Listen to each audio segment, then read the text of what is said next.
Assalomu alaykum, hurmatli ota-onalar va o'quvchilar. Bizning Sherzod Leader Education o'quv markazimizda bo'lib o'tadigan oktyabr oyi olimpiadasi 2025-yil 12-oktyabr soat 9:00 da boshlanadi va Sherzod Leader Education o'quv markazidan barcha fanlardan testlar olib boriladi va g'oliblar shu kunning o'zidayoq esdalik sovg'alari bilan taqdirlanadi.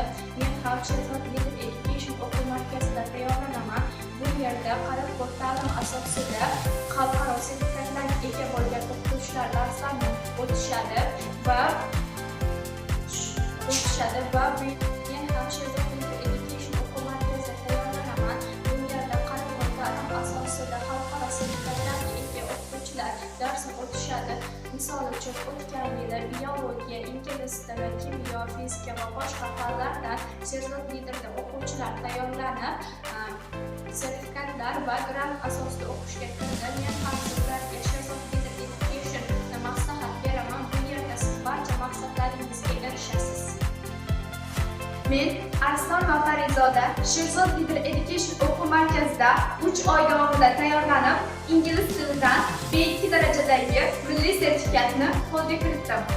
Sherzod Leader Education o'quv markazining boshqa o'quv markazlaridan farqi shundaki, bu yerda sifatli ta'lim beriladi va ko'p metodlardan foydalaniladi.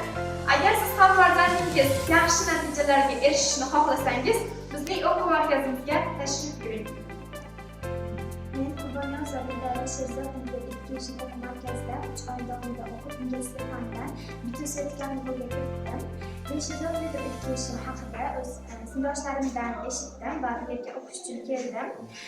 Sherzod Leader Education'da ta'lim juda sifatli va tartib qoidalar birinchi o'rinda turadi. Va men Sherzod Leader Education'ga o'z minnatdorchiligimni bildiraman va sizni o'quv markazimizga taklif qilaman. Men Rajab Boyni Sevinch ingliz tili fanidan 3 oy davomida Sherzod Leader Education o'quv markazida tahsil oldim va men Sherzod Leader Education o'quv markazini mening yaqin sinfdoshimdan eshitdim va bu yerga keldim va yaqindagina bitta sertifikatni qo'lga kiritdim. Men o'z minnatdorchiligimni Sherzod Leader Education o'quv markazi a'zolariga va yaqin ustozimga bildiraman va